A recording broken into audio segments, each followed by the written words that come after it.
आज आमर जन जीवन बिंदु और मो परिवार सीरीज रक्तदान चली विगत 13 तारिख आम आरंभ होती प्रति दिन 2 दिन गोटे गोटे गाँव में गोटे पंचायत आम रक्तदान चली से अनुसार आज गायसमा पंचायत गायसमा ग्राम आम रक्तदान शिविर थिला जीवन बिंदुर एवं इनु 2टा कपुल एवं बहुत उत्साही युवक बंधु रक्त देचन एवं जीवन बिंदु के समर्थन करजन लोकों प्राण बचावर साहाय्य करजन विजु जनता दल तरफ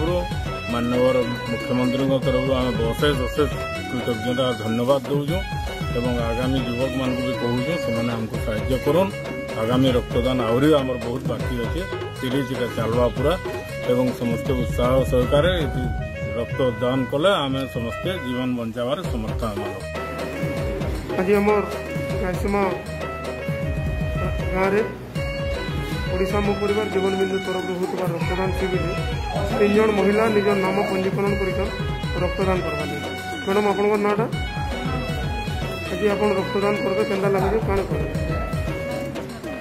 कण भाविक रक्तदान करते आपण कण भाविक नाटा आज आप भाविक रक्तदान कर मैडम आपन को भी स्वागत आपन नाटा कण आप भाविक रक्तदान करते